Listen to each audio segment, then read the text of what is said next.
Bloque destinado a la diversidad tan importante y tan enriquecedora que tenemos en la sociedad.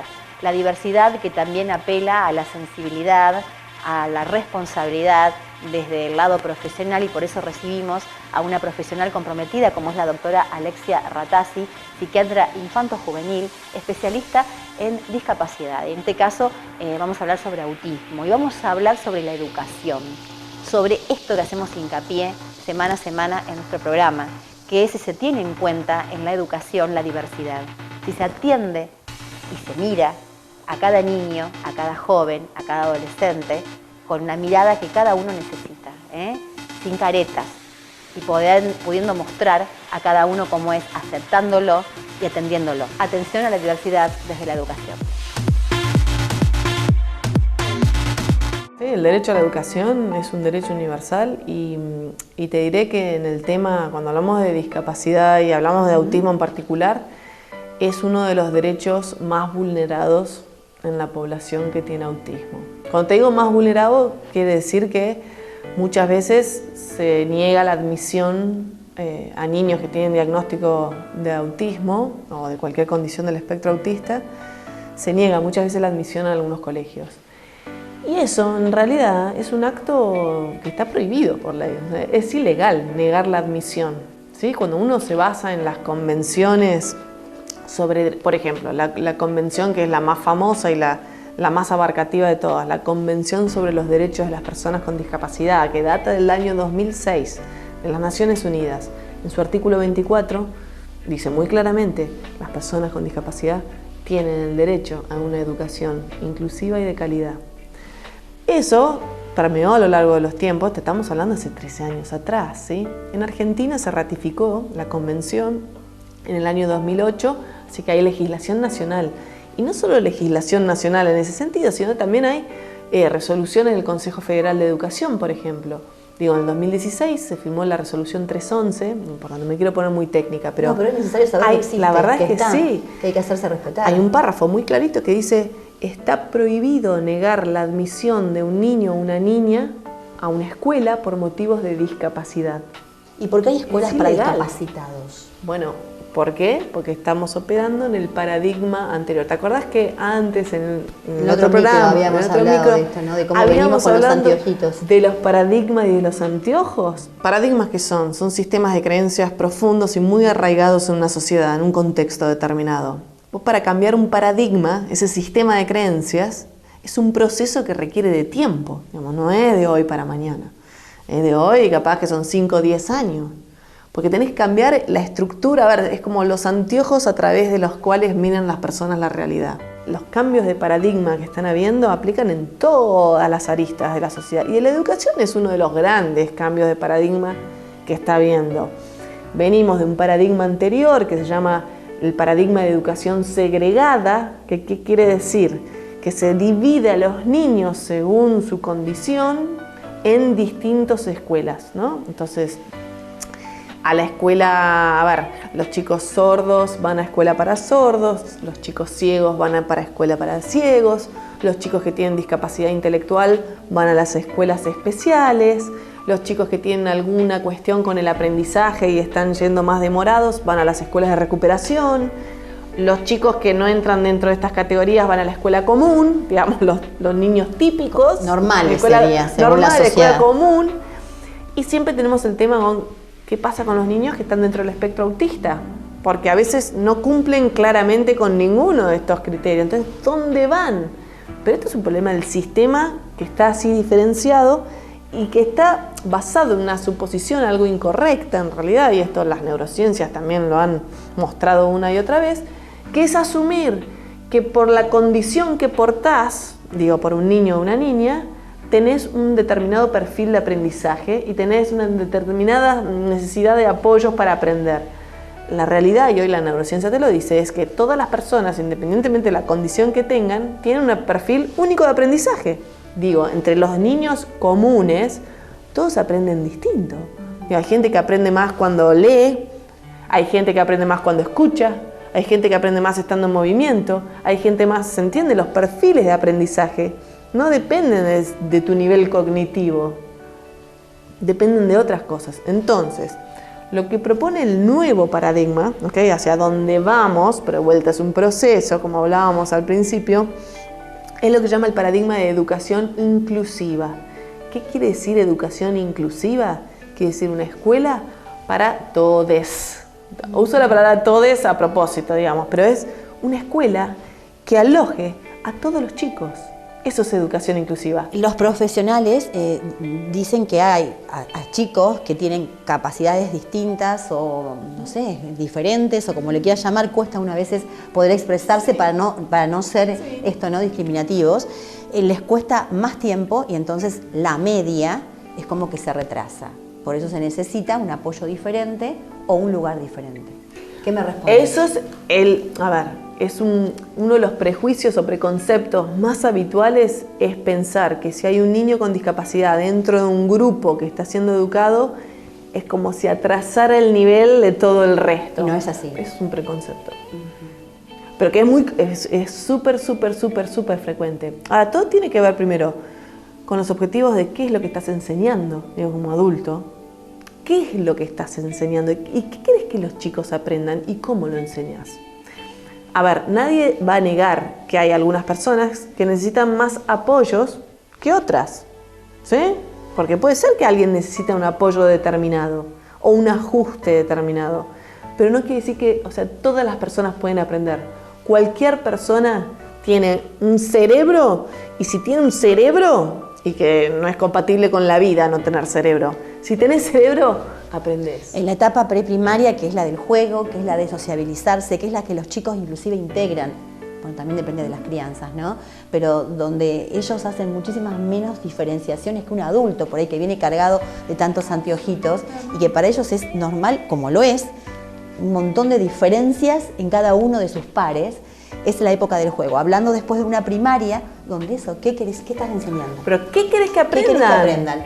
Porque vos lo enseñás y va a tomar cada cual su parte. Totalmente. Pero imagínate que si habláramos de enseñar y cultivar bondad, o si habláramos de enseñar y cultivar compasión, si empezáramos a hablar de enseñar amabilidad o ecuanimidad, o habláramos de eso, porque ¿sabés qué pasa?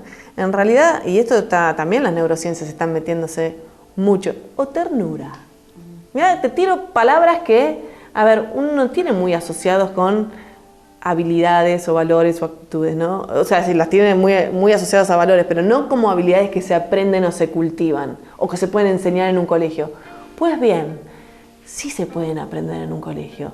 Y cuanto vos más nutras esas habilidades o capacidades, por así decirlo, mejor va a ser para todos los niños y niñas que estén en ese grupo, y además va a impactar también hasta, te digo, en el rendimiento académico, indirectamente. Claro.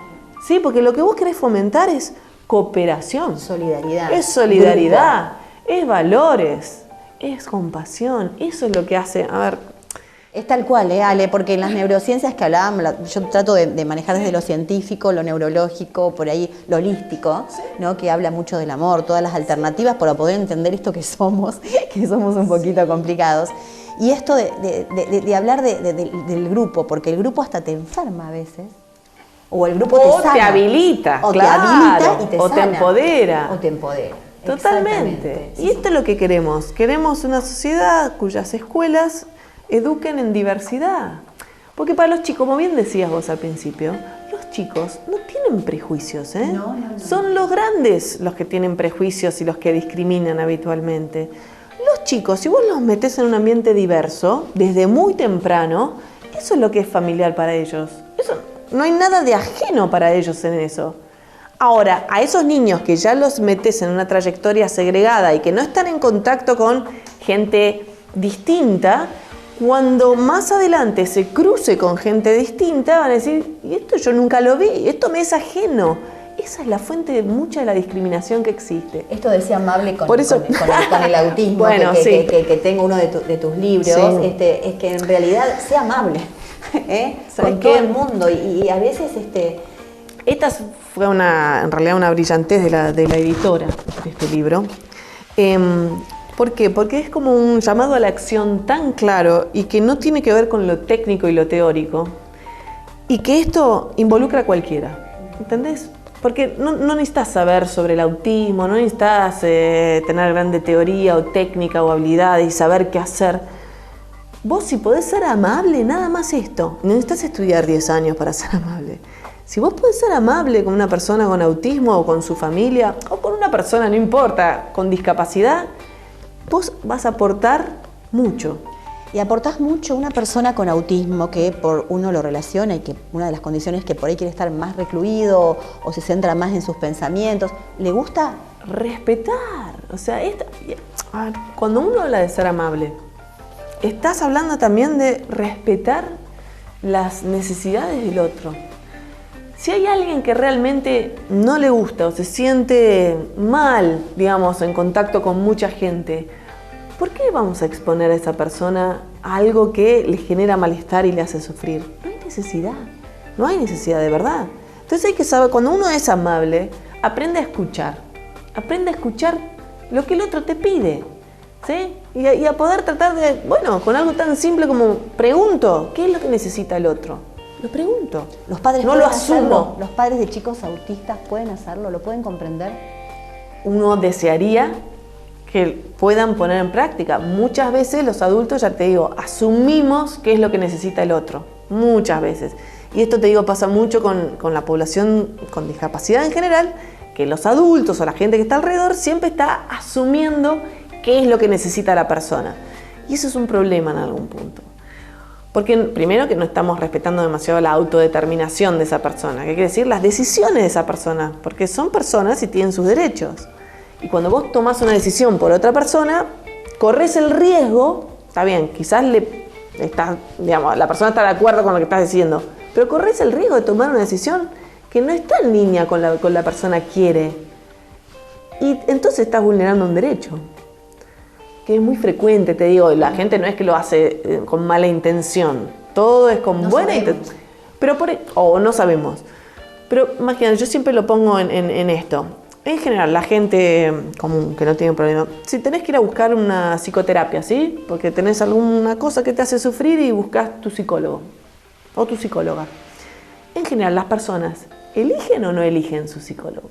O sea, vos podés elegir. Si vos tenés un problema y querés consultar a alguien, elegimos. ¿Lo elegís? Bueno, vos ponete a pensar en todas las personas con discapacidad que van a múltiples tratamientos. Pensá si eligen o no con quién van a tratamiento, por ejemplo. Por eso tenés que saber leer lo que están sintiendo, si se sienten bien yendo o no, o sea, interpretarlo. Las personas, aunque no hablen, y pasa mucho dentro del espectro autista, que hay personas que no hablan. Pero ¿sabés qué? Hablar no es la única manera de comunicación. Y todas las personas comunican. Un niño que de repente llora, patea, digamos, tiene un berrinche tremendo, cuando tiene que ir a un determinado consultorio o encontrarse con determinada persona, eso es comunicación. Eso te está diciendo ese chico, porque lo hace ahí, pero no lo hace cuando va a pileta, a nadar. Ahí está fenómeno. Pero cada vez que va a un determinado consultorio con una persona, llanto, no quiere saber nada. Eso es comunicación. Te está diciendo, hay algo ahí que de eso no me gusta o no quiero. Pero ¿cuántas veces respetamos eso y lo tomamos como no quiere ir? Pero claro, ¿entendés que nadie no lo deciden? No lo deciden. Y como psiquiatra y especialista en autismo, de verdad, te lo pregunto, ¿no? Una persona, un niño con el espectro autista, ¿cuál es el tema? ¿Es un tema de comunicación? ¿Cuál es su ¿Cuáles son los desafíos más habituales, que son los criterios de diagnóstico, ¿no? Tienen que ver con estos desafíos a la hora de comunicar e interactuar con otros. Entonces, a veces hay como cortocircuitos, ¿sí? Claro. O sea, pero de los dos lados. Claro. Ellos quizás no pueden como expresar y comunicar lo que quieren y la gente de alrededor a veces no puede decodificar qué es lo que quieren. Y al contrario, capaz que no entienden y no comprenden muy bien. Es como si fuera un cortocircuito en la comunicación en algún punto. Cuando vos encontrás puentes de comunicación, eso fluye. Eso por un lado. Y después, otros desafíos habituales tienen que ver con a veces ser como muy inflexibles, ¿no? Y necesitar que siempre todo se mantenga como en un mismo orden y ponerse muy mal cuando algo se varía en ese orden. Entonces ahí cuando hay desregulaciones, bueno, es algo que no la hace sentir bien a la persona, entonces es uno de los puntos donde también hay que ayudar. Pero básicamente, a ver, otro de los criterios diagnósticos tiene que ver con los intereses muy restringidos y absorbentes. Pero yo no sé si es, para mí, en ese punto, la sociedad tiene que aprender más a respetar que cada uno de nosotros tiene intereses distintos. O sea, no empezar como a juzgar, che, si ese interés es demasiado absorbente y es a ver, a vos te interesan los submarinos de la Segunda Guerra Mundial que se usaron y ese es tu tema y dale que va, porque las personas con autismo muchas veces agarran un tema y están muy interesados en un tema. Ahora, ¿por qué lo vas a sacar de ese interés? ¿Por qué si hay personas y amigos tuyos que no hacen otra cosa que hablar de fútbol, por ejemplo? ¿Está? Que están con el fútbol. ¿Quién decidió cuáles son los temas que deberían interesar a las personas? ¿No? Son preguntas. Desde el lado personal, desde el lado de educación, hay que ver cómo en un lugar, en un salón donde se tienen que integrar varios alumnos, también se aprende a manejar desde lo profesional. ¿No? Es que cualquier temática, desde la educación, cualquier tema, vos lo podés tratar y aprender un montón de cosas en relación a un tema. Es la capacidad también del profesional. Los submarinos de la Segunda Guerra Mundial, aunque sea un tema que capaz que le interesa a poca gente, te permite hablar de historia, te permite hablar de geografía, te permite hablar de política, te permite hablar de ingeniería, te permite... ¿Se entiende? O sea, cualquier tema vos lo podés desglosar y la gente puede aprender cosas alrededor de ese tema que no tienen que ver con... ¿entendés? O el talento que vimos la otra vez con un niño con síndrome, un jovencito autista, cantando unos temas impresionantes, tocando el piano y teniendo eso como lo tenemos todos y poder respetarlo y también... ¿Por qué no mirar más los talentos y no tanto los desafíos? Es que pasa por ahí. ¿Por qué no? En todos. En todos. Y te digo, en las maneras de enseñar, porque hablando de educación, hay metodologías que sirven mucho más para educar en diversidad. Por ejemplo, lo que se llama el diseño universal del aprendizaje. ¿Sí? Esto es un enfoque, es una metodología que lo que te hace es poder educar en diversidad. Entonces el método cambia. Diseño universal del aprendizaje. Hay que ir por eso. Pasamos épocas políticas, eso es lo más importante preguntar. Y te agrego una cosa más. Cuando uno quiere implementar una educación inclusiva, esto que te decíamos que es un proceso, un nuevo paradigma, se habla de un triángulo de cosas, ¿no? Uno tiene que ver con las políticas inclusivas, tiene que ver con el marco normativo, eso está clarísimo, que deberíamos ir caminando hacia ese sentido. Y después tenés dos cosas más, lo que llaman prácticas inclusivas, que acá podemos meter DUA, Diseño Universal del Aprendizaje, un montón de cosas que los docentes deberían quizás aprender para poder educar en diversidad. Y después está lo que se llama la cultura inclusiva. Y esto tiene que ver con las creencias. Creo que esto es lo más difícil de cambiar. Es la cultura. Hay que saber qué es los anteojos. Expectations and possibilities. Don't need no crystal ball.